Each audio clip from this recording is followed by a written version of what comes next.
Hola Miquel, me llamo Carlos y me gustaría preguntarte qué relación existe para ti entre el arte y las emociones.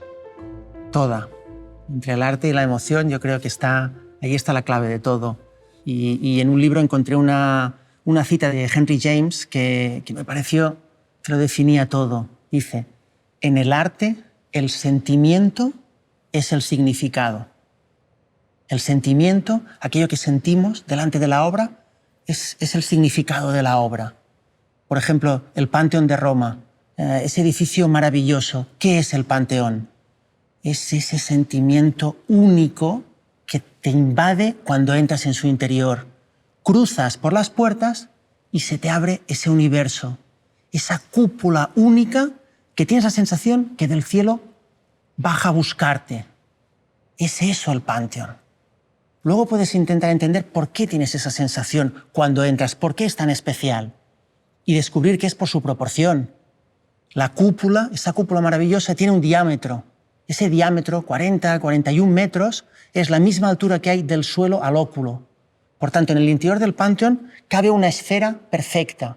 Es decir, cuando tú entras, ese casquete que es la cúpula, tienes la sensación que se completa hasta el suelo donde estás tú. Por tanto, tienes la sensación que el edificio te acoge.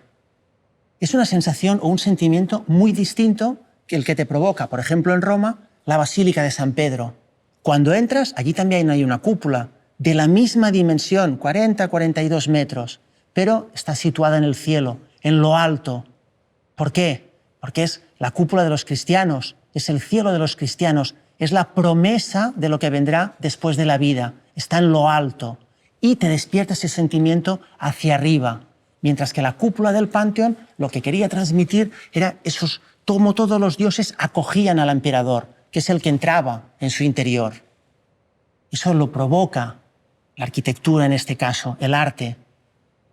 El arte nos permite ver aquello que no se puede ver, lo invisible, pero también nos ayuda a ver cosas que quizá no habíamos visto o no nos habíamos fijado.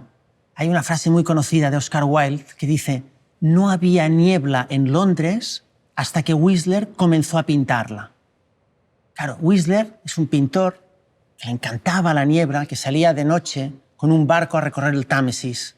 Le gustaba la niebla, esas primeras luces, ver esa atmósfera maravillosa. Lo recorría en el barco, volvía a su taller y se ponía a pintarla. Evidentemente esa niebla está desde siempre, estaba antes de Whistler. Pero sus cuadros, su mirada, de repente nos hacen ver, nos hacen descubrir que esa neblina también producía una imagen estética. La niebla, los colores, los reflejos del agua. Era Whistler que estaba allí mirando. Esto también nos lo hace el arte. Nos hace volver a mirar algo que no habíamos visto o que no habíamos percibido.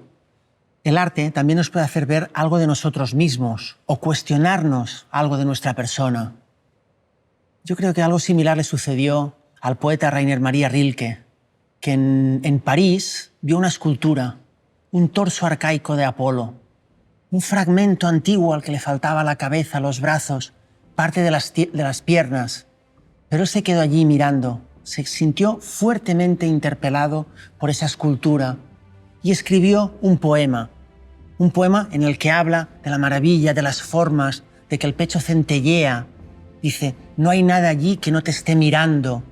Intenta transmitir todo lo que él sintió delante de esa escultura. Y al final del poema escribe, has de cambiar tu vida.